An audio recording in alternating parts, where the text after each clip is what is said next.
ప్రముఖ ఆధ్యాత్మిక పర్యాటక కేంద్రంగా అభివృద్ధి చేస్తామని సీఎం రేవంత్ రెడ్డి స్పష్టం చేశారు. ఆలయ సమగ్ర అభివృద్ధికి అవసరమైతే 200 కోట్ల వరకు నిధులు కేటాయించేందుకు సిద్ధంగా ఉన్నామని తెలిపారు.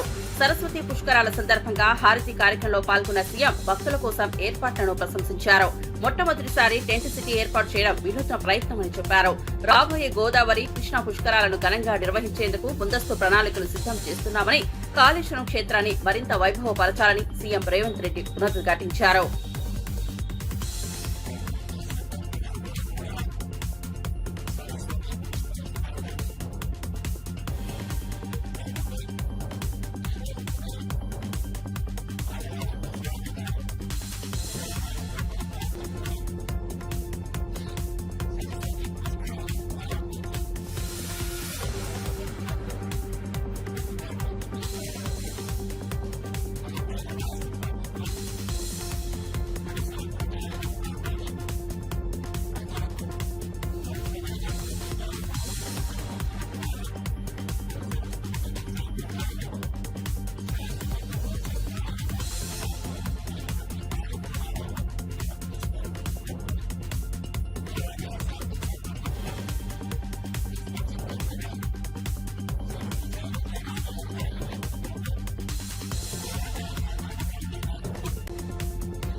సంస్కరణల కోసం తాను నిరంతరం పోరాడుతున్నానని, పార్టీ వ్యవస్థను బలోపేతం చేయడం అవసరమని మంత్రి నారా లోకేష్ అన్నారు. కార్యకర్తలతో చర్చించి సమస్యలను పరిష్కరించుకునే దిశగా ముందుకు సాగుదామని పిలుపునిచ్చారు. పనిచేసే వారిని తప్పకుండా గుర్తించి ప్రోత్సహిస్తామని హామీ ఇచ్చారు.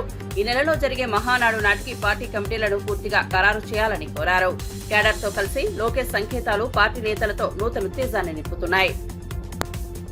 కార్యకర్తలందరికీ మళ్ళీ నా విన్నపం, మీ అందరికీ ఇప్పుడు ఒక యాప్ వస్తుంది. టెలిగ్రామ్ లేదు, ఇది లేదు, సింగిల్ యాప్లో తీసుకొస్తా, వివరాలన్నీ మళ్ళీ చెప్తా. దాని ద్వారా మీరు చేస్తున్న పనులు మాకు తెలిసిపోతాయి. డోర్ టు డోర్ ఎన్ని వేదికమైన మా చుట్టూ తిరుగుతాం కాదు, ప్రజల చుట్టూ తిరగండి, మిమ్మల్ని ఎత్తుక్కుంటూ వచ్చే బాధ్యత తెలుగుదేశం పార్టీ తీసుకుంటుంది. రెండోది, మన కార్యకర్తలు మనందరికీ నాతో సహా ఉన్న ఒక జబ్బు ఉంది రా భయ్. ఆ జబ్బు పేరేంటో తెలుసా? అలక. ఏంటది? అలక. మనం అనుకుందే అవ్వకపోవచ్చు, దేవుడు కూడా అందరి వరాలు తీర్చలేడు. మనం అలుగుతాం, వెళ్ళి ఇంట్లో పడుకుంటాం. ఎట్లా రా భయ్ ఇది? నేను మన ఆవిర్భావ దినోత్సవం చెప్పా, జగన్ గారితో ఎంత పోరాడామో 3 రెట్లు ఎక్కువ తెలుగుదేశం పార్టీలో నేను పోరాడా. ఒక జాతీయ ప్రధాన కార్యదర్శిగా, పాలిట్ బ్యూరో సభ్యుడిగా సంస్కరణల గురించి, పార్టీలో మార్పులు తీసుకొచ్చినాక అహర్నిశలు పోరాడా. నేను నమ్ముకున్న దానికోసం వదిలిపెట్టాను. 10 మందితో మాడతా, 20 మందితో మాడతా, చర్చిస్తా, బాబు గారిని ఎట్లా ఒప్పించాలి రవే అని అందరం మాడుకుంటాం, వదిలిపెట్టాం. అది మనం చేయాలి. మండల్ పార్టీ అధ్యక్షులు ఉన్నారు, క్లస్టర్ యూనిట్ బూత్ ఉన్నారు, చర్చిద్దాం, మాడదాం. మనకి జిల్లా పార్టీ అధ్యక్షులు ఉన్నారు, పార్లమెంట్ పార్టీ అధ్యక్షులు ఉన్నారు, జోనల్ కోఆర్డినేటర్ ఉన్నారు, ఇన్ఛార్జ్ మంత్రి ఉన్నారు. అందరం మీకోసం పనిచేసాం. ఇన్ఛార్జ్ మంత్రి గారు ఇంకా రావాల్సిన అవసరం ఉంది ఎక్కువ. ప్రతి నెలకు ఒకసారి రావాలి. నేను భరత్ కూడా క్లియర్గా చెప్తాను. వస్తారు, కూర్చుంటారు. నేను ఎట్లయితే మిమ్మల్ని కలుస్తున్నానో అదేవిధంగా ఆయన కలుస్తాడు. మీ సమస్యలు తీర్చే బాధ్యత కూడా ఆయన తీసుకుంటాడు. ఇలా మనం కూర్చుని మాట్లాడదాం, చర్చించుకుందాం, మన సమస్యలు మనం పరిష్కరించుకుందాం. అంతేగాని అలక ఉండదు. ఎవరిని అలిగారంటే నేను కర్ర పట్టుకుని ఇంటికి వస్తారు. అది నేను చెప్తున్నా, ఇంక అలిగేదానికి లేదు. ఎందుకంటే 5 సంవత్సరాలు నరకం అనుభవించాం. అది మర్చిపోద్దండి. అడుగడుగున అవమానించారు, కేసులు పెట్టారు, వెంటాడారు, మన కార్యకర్తలు చంపారు. అది మనం మర్చిపోకూడదు. అట్లా ఉండాలి తప్ప ఏదో అయిపోయింది, ఏదో తప్పు అయిపోయిందని ఇంట్లో పడుకోకూడదని కార్యకర్తలందరికీ నేను తెలియజేస్తున్నాను.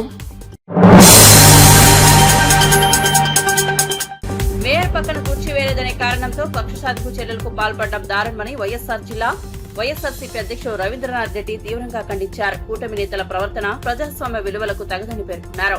మేయర్ ఇంటి మీద చెత్త వేయడం అంటే రాజకీయ అణచివేతకు దిగజారడమని అర్థమని తెలిపారు. ప్రజలు ఈ వ్యవహారాన్ని హర్షించారని, కూటమి అధికార బలంతో విచక్షణ రాహిత్యంగా వ్యవహరిస్తోందని విమర్శించారు. ప్రజానైతికకు వ్యతిరేకంగా చేస్తున్న చర్యలు అధికారంలో ఉండే వారికే తలనొప్పిగా మారుతాయని హెచ్చరించారు. ఎందుకంటే గవర్నమెంట్ లో సంబంధించిన కన్సర్న్డ్ ప్రిన్సిపల్ సెక్రటరీకి కానీ, తర్వాత మంత్రికి కానీ, లేకుంటే ముఖ్యమంత్రికి కానీ రిఫండ్ చేయవచ్చు. అంతేగాని మేయర్ ఇంటి మీద చెత్త వేయడము ఇదంతా ఖచ్చితంగా నిజంగా కూడా మరి ఏం ఆనందం పొందుతారో ఏమో కానీ మొత్తం పైన. సో ప్రజలు కూడా హర్షించరు ఇటువంటి పనులకు, అన్ని దానికి. ఈ కూటమిలో ఆమె ఎమ్మెల్యేగా ఉన్నారు. సో ఒక మహిళ. సో డెఫినెట్గా ఈ టౌన్ను అభివృద్ధి చేసే కార్యక్రమంలో ఆమె ముందుండి చేయాల్సిన అవసరం తప్పకుండా ఉంది. అటువంటిది పోయించి ఇవన్నీ కూడా చేసే కార్యక్రమం చేయడం అనేది చాలా దారుణం. తప్పకుండా ఇది ప్రతి ఒక్కరూ ఖండించాల్సిన అవసరం తప్పకుండా ఉంది అని చెప్పి తెలియజేస్తున్నాను.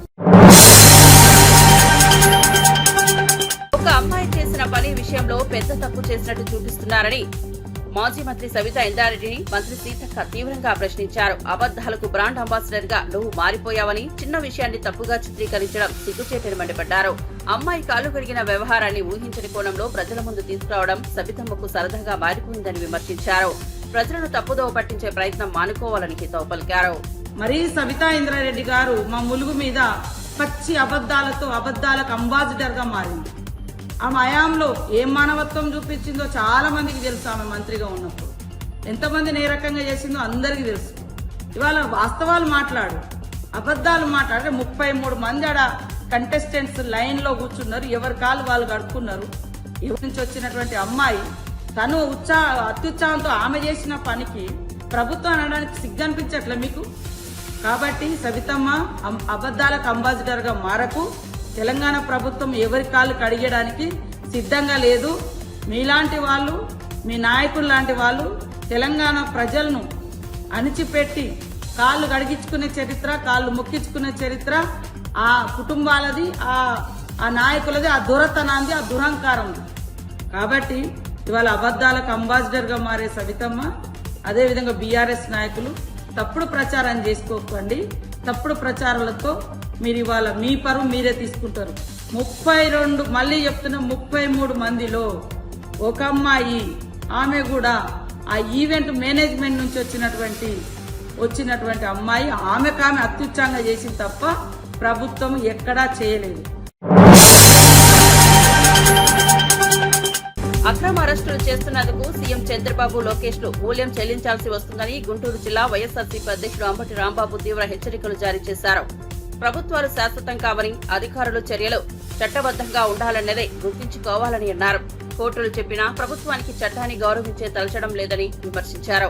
ఎమ్మెల్యేలు, మంత్రుల మాటలు విని పోలీసులు లైసెన్స్డ్ గూండాలా వ్యవహరిస్తే తీవ్ర పరిణామాలు ఎదుర్కోవాల్సి ఉంటుందని హెచ్చరించారు. చట్టం ఎవరికైనా ఒకటేనని, పోలీసులు హద్దు దాటి వ్యవహరిస్తే కోర్టులు వారిని శిక్షించేందుకు వెనుకాడవని అన్నారు.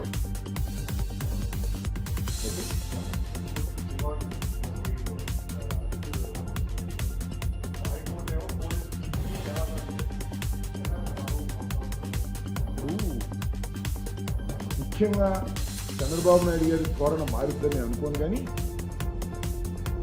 ఏ ప్రభుత్వం అయినా పనిచేసేటటువంటి పోలీస్ వ్యవస్థ ఒకసారి ఆలోచించుకోమని మనం కానిస్టేబుల్ టు డీజీపీ ఆలోచించుకోండి. ప్రభుత్వాలు శాశ్వతం కాదు. అయితే డీజీపీ కూడా శాశ్వతం కాదు. 2 సంవత్సరాలు వెళ్ళిపోతారు. అదే ఆయన చాలామంది ఐపీఎస్ ఆఫీసర్లు ఉన్నారు. రాబోయే ప్రభుత్వంలో కూడా పని చేయాలి. అలా తిరిగి చంద్రబాబు వస్తాడా, మేము వస్తావా, టైం విల్ డిసైడ్. ఈ రూల్స్ ప్రకారం వెళ్ళండి.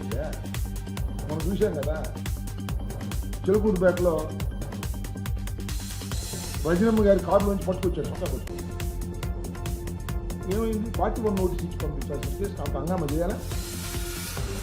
అంత హంగామా చేసి లాక్కొచ్చి తీసుకొచ్చి ఏం చేశావు? కోర్టులో పెట్టా, కోర్టు ఉండేది అంతే కదా. ఇవాళ సుప్రీంకోర్టు, హైకోర్టు చాలా సందర్భాలు చాలా ఘాటుగా విమర్శ చేస్తున్న ఇది తోలు మన్నం అయితే మీకు చేయలేదు. చంద్రబాబు మన్నం అంటే రాజకీయ ప్రయోజనం ఉంది. మీకెందుకండి ఐపీఎస్ ఆఫీసర్లకి? సరే డీజీపీ గారు వెళ్ళిపోతారు ఇంకో సంవత్సరం 2 సంవత్సరాల తర్వాత, సరే వెళ్ళిపోయినా చట్ట ప్రకారం ఆయన వ్యవహరించకపోతే పిలిపిస్తాం, అది వేరే విషయం. కానీ ఐపీఎస్ ఆఫీసర్ అన్ని ప్రభుత్వాల్లో పనిచేయవలసినటువంటి ఐపీఎస్ ఆఫీసర్ చట్ట ప్రకారం వ్యవహరించే పద్ధతిలో ఉండాలని నేను మనస్ఫూర్తిగా కోరుకుంటున్నాను. కొంతమంది ఐపీఎస్ ఆఫీసర్లు పాపం లూప్ లైన్లో ఉన్నారు, చాలామంది వెళ్ళిపోయారు సంప్రదాయం కూడా. మాకు పల్నాడులో ఎలక్షన్ టైంలో చేసిన మహిళ చాలా సిన్సియర్ ఆఫీసర్గా పనిచేస్తారు. ఆయన గవర్నమెంట్ రాగానే పనిచేస్తారు. మల్లికా కాలం ఆమె ఎక్కడ లూప్ లైన్ పంపిస్తారు. సో నేనేమంటానంటే, మీరు ఎక్కడ ముద్ర వేయమంటే అక్కడ ముద్ర వేయటం, ఎవరిని అరెస్ట్ చేయమంటే వాడిని అరెస్ట్ చేసి వాడిని తీసుకొచ్చి పెట్టుకున్నాను అనుకో, మీకు అంతే ముందు ఏం కంగారు లేదు. గచ్చిబౌలి భూముల వ్యవహారంలో సుప్రీంకోర్టు తగిన గుణపాఠం చెప్పిందని బీఆర్ఎస్ ఎమ్మెల్యే కేపీ వివేకానంద్ అన్నారు. తెలంగాణ భవన్లో మీడియా సమావేశంలో మాట్లాడిన ఆయన, రేవంత్ రెడ్డి ప్రభుత్వ తీరు ప్రజలతో పాటు న్యాయస్థానాలకు తప్పుతో చూపించేలా ఉందని తీవ్ర ఆరోపణలు చేశారు. ముఖ్యమంత్రి ప్రెస్టేషన్ లో ఉన్నారని, ఉత్తమ్ కుమార్ రెడ్డిని సీఎం అన్నట్లుగా మాట్లాడడం ప్రజల్లో నవ్వుల పాలవుతోందని ఎద్దేవా చేశారు. అనుభవం లేని నిర్ణయాలతో ప్రజలు నష్టపోతున్నారని అన్నారు. రేవంత్ పద్ధతి తక్షణంగా మారాలని సూచించారు. విషయాల్లో తప్పుపడుతూ వస్తా ఉన్నది. హైడ్రా విషయంలో మీరు తీసుకునే నిర్ణయం తప్పు, మీరు వివరించే తీరు తప్పు అని తీర్పింది. అదేవిధంగా మరి ఫార్మాసిటీ విషయంలో కూడా మరి అక్కడ మన ఫార్మాసిటీ గురించి 17,000 ఎకరాలలో పెద్ద ఎత్తున ఫార్మాసిటీని ఏర్పాటు చేస్తే ఫార్మాసిటీని క్యాన్సిల్ చేస్తా అంటే కోర్టుకి మళ్ళీ సంప్రదించినప్పుడు కోర్టు కూడా ఆ విషయంలో మరి తప్పు అని చెప్పి ప్రభుత్వాన్ని ఆ తప్పును ఎత్తి చూపింది. అదేవిధంగా లగచర్ల యొక్క భూములను కూడా సేకరించే విషయంలో కూడా మరి తప్పు పద్ధతిని అనుసరిస్తున్నది, ఇది తప్పు అని చెప్పి కూడా మరి హైకోర్టు కూడా తప్పు మరి ముట్టుగా వేయడం కాకుండా మరి నేషనల్ హ్యూమన్ రైట్స్ కమిషన్ కూడా మరి ఏ రకంగా వీరు ప్రజలపైన మరి దౌర్జన్యం చేశారో కూడా ఆ రోజు వ్యాఖ్యానించడం జరిగింది. ఈ రోజు కూడా లగచర్ల భూముల విషయంలో కూడా ఏదైతే వివరించే తీరున్నదో మరి అక్కడ అటవీ ప్రాంతం కాదు, అది అడవికి సంబంధించిన ప్రాంతం కాదు, ఇది ఫ్రీ ల్యాండ్ అని చెప్పి అప్పుడున్నటువంటి ప్రభుత్వంలో పెద్దలు సిఎస్ గారు ఆ రోజు ఎన్విరాన్మెంట్ కానివ్వండి వారి సబ్జెక్ట్లో ఉన్నది, ఆ రోజు ఫారెస్ట్ అండ్ ఎన్విరాన్మెంట్ వాళ్ళ సబ్జెక్ట్లో ఉండే, అదేవిధంగా పొల్యూషన్ కంట్రోల్ బోర్డు కూడా చైర్మన్గా మరి వారు ఉండే. కాబట్టి ప్రభుత్వంలో ఉన్నటువంటి పెద్దలు కానివ్వండి, ప్రభుత్వంలో ఉన్న ముఖ్యమంత్రి గారు కానివ్వండి, తమకు వ్యాఖ్యలు తమ చేసే పనులని సమర్థించుకోవద్దు, తప్పుని చక్కదిద్దండి అని చెప్పి ప్రత్యక్షంగా వ్యాఖ్యానించి చూస్తూ ఉంటే మరి ఏ రకంగా ఈరోజు కోర్టుని తప్పుదో పట్టిస్తున్నారో ఈ ప్రభుత్వం స్పష్టంగా అర్థం చేసుకోవచ్చు. ప్రభుత్వం ఇది కాదు, ఈ కాంగ్రెస్ ప్రభుత్వం ఇప్పుడు కాదు, వారు వచ్చిందే అబద్ధాల పునాదుల పైన వచ్చినటువంటి ప్రభుత్వం ఈ కాంగ్రెస్ ప్రభుత్వం. ఇప్పటికి కూడా మరి ప్రజలందరినీ కూడా తప్పుదో పట్టించి, ప్రజలందరినీ కూడా మోసం చేసి, ప్రజలకి అరచేతుల వైకుంఠం చూపించి 100 రోజుల్లో 6 గ్యారెంటీలు ఇస్తామని చెప్పి నానా అనేక రకమైనటువంటి అబద్ధాలు వాగ్దానాలు చేసి వారు చేపించడమే కాకుండా ఢిల్లీలో వారి పార్టీ పెద్దలతో కూడా చెప్పించి ప్రజలని నమ్మించి మోసం చేసి అధికారంలోకి వచ్చినటువంటి కాంగ్రెస్ ప్రభుత్వం కోర్టులను కూడా తప్పుదో పట్టించే ప్రయత్నం చేస్తూ ఉంటే కోర్టులు మొట్టకాయలు వేస్తూ ఉన్నాయి, చెంపపెట్టు లాంటి తీర్పులు ఇస్తూ ఉన్నాయి. ప్రభుత్వం ఇప్పుడు కూడా కళ్ళు తెరవకపోతే తప్పకుండా తీవ్ర పరిణామాలు తప్పవని చెప్పి ఈ సందర్భంగా నేను మనవి చేస్తా ఉన్నాను. మరి ముఖ్యమంత్రి గారు వారు తీసుకున్న ఏ నిర్ణయం కూడా అన్ని కూడా రివర్స్ అవుతా ఉన్నాయి, బూమరాంగ్ అవుతా ఉన్నాయి, ఏది కూడా సరే అమలు కావట్లేదని చెప్పి వారు ఫ్రస్ట్రేషన్లో ఉన్నారు. ముఖ్యమంత్రి గారు ఫ్రస్ట్రేషన్లో ఉండి సరస్వతి పుష్కరాలు రాష్ట్ర ప్రజల జీవితాల్లో సంతోషం, శాంతి నింపాలని రవాణా మరియు బీసీ సంక్షేమ శాఖ మంత్రి పొన్నం ప్రభాకర్ కూడా ఆకాంక్షించారు. ఈ పవిత్ర వేళలో అందరికీ మేలు కలగాలని, బుద్ధి జ్ఞానం ప్రసాదించే సరస్వతి మాత ఆశీస్సులు సర్వత్రా కలగాలని ఆకాంక్షించారు. పుష్కరాల సందర్భంగా భక్తులకు అన్ని అవసరమైన సౌకర్యాలు కల్పించేందుకు ప్రభుత్వం తగిన ఏర్పాట్లు చేస్తోందని తెలిపారు. ప్రజలు శ్రద్ధగా పుష్కర స్నానాలు ఆచరించి తమ కుటుంబాలకు, సమాజానికి శుభం కలిగేలా ప్రార్థించాలన్నారు. మహాకాళి, మహాలక్ష్మి, మహాసరస్వతి మన ముగ్గురు అమ్మల్ని ఎప్పుడు పూజించుకుంటాం.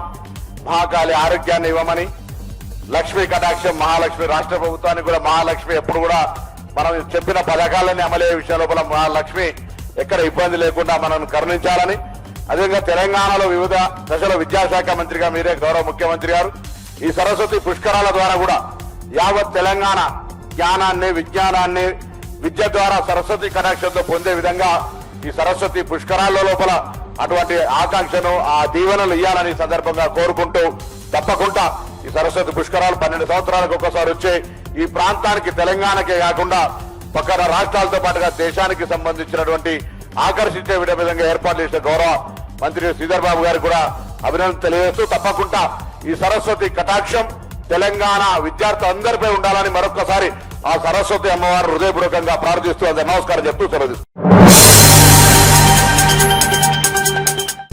తెలంగాణ సీఎం రేవంత్ రెడ్డి ప్రవర్తనపై బీఆర్ఎస్ నాయకుడు వై సతీష్ రెడ్డి తీవ్రంగా విమర్శలు గుప్పించారు. కల్లాల్లో ఆడబిడ్డల సమస్యలతో కన్నీళ్లు కారుస్తుంటే సీఎం మాత్రం ప్రపంచ అందగత్తెలతో జల్సాల్లో మునిగిపోయారని ఆరోపించారు. రాష్ట్ర ప్రజల సమస్యల పట్ల కాంగ్రెస్ ప్రభుత్వం చూపుతున్న నిర్లక్ష్యం ఈ వ్యాఖ్యలతో బయటపడిందన్నారు. ముఖ్యమంత్రి పర్యటనలకు, ప్రపంచ అందాల పోటీలకు మక్కువ చూపిస్తున్న ప్రభుత్వం ప్రజా సమస్యల పట్ల మాత్రం గుండెదయ చూపించడం లేదని మండిపడ్డారు. ఇటువంటి చర్యలు ప్రజల్లో తీవ్ర అసంతృప్తిని కలిగిస్తున్నాయని పేర్కొన్నారు. ఈ రోజు తెలంగాణ ప్రజల సొమ్ము 200 కోట్లు ఎవరికి కావాలి? మిస్ వరల్డ్ పోటీలకు కావాలన్నా, ఫ్యాషన్కి కావాలన్నా, ఫార్మర్కి కావాలన్నా? ఈరోజు వర్షాలు పడి కళ్ళాలలో మన ఆడబిడ్డలు, రైతులు వడ్లు పెట్టుకోబోతుంటే, కన్నీళ్లు పెట్టుకుంటుంటే వాళ్ళ ముఖం చూసిన పాపాన లేదు. ఒక్క మంత్రి కూడా ఒక్క పొలం దగ్గర కానీ, ఒక్క కళ్ళం దగ్గర కానీ పోలేదు ఇప్పటి వరకు. నిన్నటికి నిన్న ములుగులో 200 ఎకరాల పంట నీళ్లలో కొట్టుకపోతుంటే, కన్నీళ్లు పెట్టుకుంటుంటే, అక్కడ స్థానిక ఎమ్మెల్యే మంత్రి సీతక్క అక్కడికి పోకుండా ఇక్కడ అందగత్తెలతో ఫోటోలు తీసుకుంటే రామప్పలో జల్సాలు చేస్తున్నారు. వడ్ల రాశుల దగ్గర కనపడుతుంటే, నీళ్లలో మునిగిపోతుంటే కనపడుతుంటే కూడా చూడకుండా పోయారు. ఇది ఈరోజు తెలంగాణ ప్రభుత్వం, తెలంగాణ మంత్రులు చేస్తున్న పని. ఎవరు ప్రియారిటీ? తెలంగాణ సొమ్ము ఎవరి కోసం? అందగత్తెల కోసమా? ఒక పక్క ఆదిలాబాద్ జిల్లాలో మిషన్ భగీరథ పనిచేయకుండా కిలోమీటర్ల పొడుగున మంచినీళ్ళ కోసం నడక చేస్తుంటే ఆ మహిళలను పట్టించుకునే పరిస్థితి లేదు ఈ తెలంగాణలో. ఒక పక్క మన ఆడబిడ్డలు కళ్ళాలలో బోరుమని ఏడుస్తుంటే పట్టించుకునే పరిస్థితి లేదు. కానీ అందగత్తెలను బస్సుల్లో తిప్పుకుంటూ, వాళ్ళకి డిన్నర్లు ఇచ్చుకుంటూ, జల్సాలు చేసుకుంటూ ఈరోజు తెలంగాణ ప్రభుత్వం నవ్వుకుంటూ, కనీసం ఒక మంత్రి కాదు కదా, ఒక ఎమ్మెల్యే కూడా వీళ్ళని పట్టించుకోవట్లేదు. వడ్ల రాష్ట్రాల, అందాల రాష్ట్రాలు అదే చెప్తున్నాం. ఇదే 200 కోట్లు పెడితే ఇప్పటికీ ఎన్ని ఓట్లు కొనవచ్చు? ఎందుకు కొనలేకపోతున్నారు? ఈ విధంగా ఈరోజు కళ్ళాలలో రైతులు కన్నీరు పెట్టుకుంటుంటే చూసే పరిస్థితి లేదు. అందాల పోటీల కోసం తెలంగాణ వచ్చిన అతిథుల కాళ్లు తెలంగాణ ఆడబిడ్డల చేత కడిగించడం దారుణమని మాజీ ఎమ్మెల్యే గొంగుడి సునీత విమర్శించారు. వరంగల్లో 2 మహిళా మంత్రులు ఉన్న వారిని కాకుండా సాధారణ మహిళలతో అతిథులు కాళ్లు కడిగించడం తగదన్నారు. ఇది తెలంగాణ మహిళల గౌరవాన్ని తగ్గించే చర్యగా అభివర్ణించారు. సీఎం రేవంత్ రెడ్డి తెలంగాణ ఆడబిడ్డలకి క్షమాపణ చెప్పాలని డిమాండ్ చేశారు. ఈ ఘటనపై తీవ్రంగా స్పందిస్తున్న బీఆర్ఎస్ శ్రేణులు ప్రజల్లో అసంతృప్తిని వ్యాప్తి చేస్తున్నాయని రాజకీయ వర్గాలు విశ్లేషిస్తున్నాయి. బతుకమ్మ ఆట ఆడిచ్చిరు, చీరగట్టుడు కాదు. బతుకమ్మ ఆడేటప్పుడు చెప్పులు వదిలిపెట్టాలని కూడా నేర్పాలి. బతుకమ్మ అంటే మా ఆడపడుచులకు గౌరమ్మ, మా ఆడపడుచులకు గౌరమ్మ. అమ్మవారిని మేము పూజిస్తాం. 9 రోజుల పాటు బతుకమ్మను పేర్చుకొని సుమంగలిగా ఉంచు, నా భర్త ఆయురారోగ్యాలు బాగుండేలాగా చూడని చెప్పి మన హిందూ సాంప్రదాయం ప్రకారం బతుకమ్మ పండుగని గొప్పగా ఘనంగా జరుపుకుంటాం. ఈరోజు ప్రపంచం అంతా కూడా అన్ని బతుకమ్మ పండుగను జరుపుకుంటా ఉన్నారు. ఈ సందర్భంలో మరి ఏం రాక్షస పుట్టుక పుట్టిందో అర్థం కాదు రేవంత్ రెడ్డి. సరస్వతి నదిలో పుష్కరాలు బాగుంది. ముఖ్యమంత్రి వారి సతీమణి కాళ్ళ వద్ద అమ్మవారి ఫోటోలు. ఇలా డైలాగ్ ఒకసారి విననేను. గుళ్ళో దేవుడు ఉండాలన్నట, గుండెల్లో భక్తి ఉండాలన్నట. మరి ఎక్కడుంది ఈ భక్తి? ఈ డైలాగ్ ఎటువే తెలియదా? మనుషులందరికీ తెలుసు. దేవుడు గుళ్ళో ఉండాలి, దేవుడి పైన భక్తి గుండెల్లో ఉండాలని మనుషులందరికీ తెలుసు. మరి నువ్వు ఎక్కడ పెట్టుకుంటున్నావు దేవుళ్ళను? నీ కాళ్ళ కాడ పెట్టుకుంటున్నావు దేవుళ్ళను. ఇంత అహంకారం ఎందుకు మీకు ఎందుకు ఇంత అహంకారం? దేవుళ్ళని కూడా కాళ్ళ కాడ పెట్టుకునేంత అహంకారం వచ్చిందా మీకు? నీకు అధికారం ఇస్తే నువ్వు ఈరోజు ఏ విధంగా నడుచుకుంటున్నావు అనేది ప్రజలందరూ గమనిస్తున్నారు. మరి ఈరోజు 200 కోట్లు ఖర్చు పెట్టి మరి విశ్వసుందరి పోటీలు హైదరాబాద్ని వేదికగా చేయడానికి గల కారణాలు ఏంటి? దీనివల్ల ఈ ప్రభుత్వానికి వచ్చే లాభం ఏంటి? ఈ రాష్ట్రానికి ఈ రాష్ట్ర ప్రజలకు ఒరిగేదేంటి అని నేను అడుగుతున్నాను. ఏం ఒరగబెడదామని చెప్పి తీసుకొచ్చినారని అడుగుతున్నాను. స్ట్రీట్ వెండర్స్ అంటే పట్టణాలలో మున్సిపాలిటీలలో ఎక్కడైనా సరే స్ట్రీట్ వెండర్స్ ఉంటారు. అంటే రోడ్ల మీద బండ్లు పెట్టుకోనో లేకపోతే చిన్న చిన్న డబ్బాలు వేసుకొనో బతుకుదెరువు కొనసాగిస్తున్న వాళ్ళకి మెప్మా ద్వారా వాళ్ళకి ఆర్థిక సాయం అంటే ఆర్థికంగా సాయం చేసే పరిస్థితి కూడా ప్రభుత్వంలో ఉంది. అట్లాంటి వ్యవస్థ ఉంది. మెప్మా ద్వారా మొదలు ఒక 10,000 అప్పుగా ఇచ్చి వాళ్ళు సక్రమంగా 0 వడ్డీ సక్రమంగా వాళ్ళు దాన్ని చెల్లిస్తే మళ్ళీ 20,000 మళ్ళీ 40,000 ఈ విధంగా వాళ్ళ ఉపాధి అవకాశాలను మెరుగుపరచుకోవడానికి మెప్మా ద్వారా వాళ్ళకు ఆర్థిక సాయం అందించే ఒక మంచి వెసులుబాటు మన దగ్గర ఉంది. అట్లాంటి ఆర్థిక సాయం చేసేది పోయి వాళ్ళ బతుకును భారం చేస్తూ వాళ్ళ బతుకు మీద బండం వేసింది. ఈరోజు మీరు వరంగల్ జిల్లాలో సుందరిమల్లు పర్యటించినంత మాత్రాన ఈరోజు స్ట్రీట్ వెండర్స్ మీద మీకు కసి ఏంది, నాకు కక్ష ఏంది? ఎందుకు వాళ్ళ పొట్ట కొట్టినారు? ఎందుకు వాళ్ళ కడుపు మీద కొడుతున్నారు? ఇది మంచి పద్ధత, మంచి సాంప్రదాయం అని అడుగుతున్నాం. వెంటనే వాళ్ళకి జీవనోపాధి కల్పించాలని చెప్పి మేము డిమాండ్ చేస్తా ఉన్నాం. బీఆర్ఎస్ నేత కవిత ముందు కలెక్టర్ మోకాలపై కూర్చున్నప్పుడు మీరు ఆత్మగౌరవం గురించి ఎందుకు మాట్లాడలేదని కాంగ్రెస్ మహిళా నాయకురాలు ఇందిరా శోభన్ తీవ్రంగా ప్రశ్నించారు. అప్పట్లో నోరు మీద పని బీఆర్ఎస్ నేతలు ఇప్పుడు మహిళా గౌరవం పేరుతో విమర్శలు చేయడం విడ్డూరంగా ఉందని విమర్శించారు. ఆత్మగౌరవం సెలెక్టివ్ గా కాకుండా అన్ని సందర్భాల్లో గుర్తుపెట్టుకోవాలని హితవు పలికారు. ప్రస్తుతం జరుగుతున్న అందాల పోటీ కార్యక్రమాలను పక్కదారి పట్టించేందుకు బీఆర్ఎస్ నాయకులు కుట్రపూరితంగా వ్యవహరిస్తున్నారని ఆమె ఆరోపించారు. తెలంగాణ రాష్ట్రంలో వివిధ ప్రాంతాలు తిరుగుతూ నిన్న వరంగల్ రామప్ప టెంపుల్ ని సందర్శించుకోనికి వెళ్లిన సందర్భంలో అక్కడ జరిగినటువంటి సంఘటనని చిలువలు పలువలుగా కోడిగుడ్డు మీద ఈగలు వీకినట్టుగా అక్కడ ఏదో జరిగిపోయినట్టుగా దాని కథాలు వాళ్ళకి నచ్చిన విధంగా స్టోరీలు అల్లుకుంటున్నారు. ఇది నిజంగా బాధాకరమైనటువంటి విషయం. ఎందుకు ఈ విషయం తెలియజేస్తుందంటే అక్కడ ప్రభుత్వం తరపు నుంచి వాళ్ళకి ఆతిథ్యం ఇచ్చినప్పుడు వాళ్ళకి మన సాంప్రదాయం ప్రకారంగా ఎవరైనా అతిథి మన ఇంటికి వస్తే కాళ్ళు కడుక్కోమని చెంబుతో నీళ్ళు ఇస్తాం మనం. సో వాళ్ళు అక్కడికి వచ్చినప్పుడు అక్కడ ఉన్నటువంటి ఎవరైతే అక్కడ ఈవెంట్ లో జరుగుతున్నటువంటి దాంట్లో ఉన్నటువంటి అమ్మాయిలకి వాళ్ళకి వచ్చిన వాళ్ళకి 30 మంది ఉంటే 30 మంది ఒక్కొక్కరు ఒక చెంబుతో నీళ్లు ఒక టవాల్ ఇవ్వమని చెప్పడం జరిగింది. ఎక్కడ కూడా ప్రభుత్వము ఇన్వాల్వ్ అయ్యి మీరు కాళ్ళు కడగండి, కాళ్ళు తుడవండి అని ప్రభుత్వం తరపున గాని మంత్రులు గాని ఎవరు గాని అధికారులు కానీ అక్కడ చెప్పినట్టుగా లేదు. 30 మందిలో ఒకే ఒక్క అమ్మాయి తను కడిగినటువంటి విషయాన్ని దాన్ని ప్రభుత్వానికి అంటగడుతూ ఇక్కడ ప్రభుత్వమే తప్పు చేసినట్టుగా అది తప్పని ఒకవైపు మీరు మాట్లాడుతూనే మరొక వైపు 2 మంత్రులు ఉన్నారు కదా మరి వాళ్ళు కడిగితే బాగుండు అని మాట్లాడుతున్నటువంటి గొంగిడి సునీత గారి యొక్క కుల అహంకారం అన్నది చాలా స్పష్టంగా కనబడుతుంది. ఒకవైపు తప్పని చెప్తున్నారు, మరొక వైపు నుంచి అంటే మా బీసీ బిడ్డలు మా ఆదివాసీ బిడ్డలు అంత తక్కువ కనబడుతున్నారా మీకు? తప్పని చెప్తూనే ఇంకోవైపు వీళ్ళని అడగమని చెప్తున్నారు. మా వాళ్ళు ఎప్పుడూ కూడా మా బలహీన వర్గ బిడ్డలు ఎప్పుడూ కూడా పెద్దల్ని గౌరవిస్తారు, పెత్తనాన్ని ఎదిరిస్తారు. ఆ వర్గం నుంచి ఆ వర్గ పోరాటాల నుంచి వచ్చినటువంటి ఆడబిడ్డలు నా 2 మంత్రులు అన్నది సందర్భంగా గుర్తు చేస్తున్నా. సీతక్క సంగతి మీకు బాగా తెలుసు అనుకుంటా. మీ యొక్క గడిలను బద్దలు కొట్టి ఎక్కడెక్కడైతే తాడిత పీడిత ప్రజల్ని మీరు పీల్చుక తిన్నారో అలాంటి కుటుంబాలని తరిమి కొట్టినటువంటి చరిత్ర సీతక్కది. అలాంటి వ్యక్తిని పట్టుకొని కాళ్ళు కడగాలని మాట్లాడుతున్నారంటే మీ యొక్క అహంకారం ఎంత ఉన్నదో అర్థమైపోతుంది. కాబట్టి ప్రతి విషయాన్ని మీ లెక్క కవితమ్మ కలెక్టర్ పోయి కాళ్ళు మొక్కితే ఆయన ఆత్మగౌరవం గుర్తు రాలేదా? అదే సమ్మక్క సారక్క లేలియాడినటువంటి ప్రాంతంలో మరి ఆదివాసి బిడ్డలు బట్టలిప్పి చెట్టు గట్టేస్తే ఆడబిడ్డల ఆత్మ గుర్తు రాలేదా? అదే బాలంతలను తీసుకొని జైల్లో వేసినాడు తెలంగాణ రాష్ట్రం ఏర్పడిన తరువాత తొలిసారిగా సరస్వతి పుష్కరాలు నిర్వహించడం పట్ల గర్వంగా ఉందని అటవీ పర్యావరణ దేవాదాయ శాఖ మంత్రి కొండా సురేఖ పేర్కొన్నారు. కాళేశ్వరంలో ప్రారంభమైన ఈ పవిత్ర పుష్కరాలను రాష్ట్ర ప్రభుత్వం భక్తుల సంక్షేమాన్ని దృష్టిలో పెట్టుకుని శ్రద్ధగా నిర్వహిస్తోందని తెలిపారు. దేవాదాయ శాఖ ఆధ్వర్యంలో అన్ని ఏర్పాట్లు పూర్తి చేశామని, భక్తులకు ఎలాంటి అసౌకర్యం లేకుండా చర్యలు తీసుకున్నామని మంత్రి స్పష్టం చేశారు. పుష్కరాల సందర్భంగా నదీ తీరం మొత్తం పవిత్రతతో మెరుగవుతుందని ఆశాభావం వ్యక్తం చేశారు.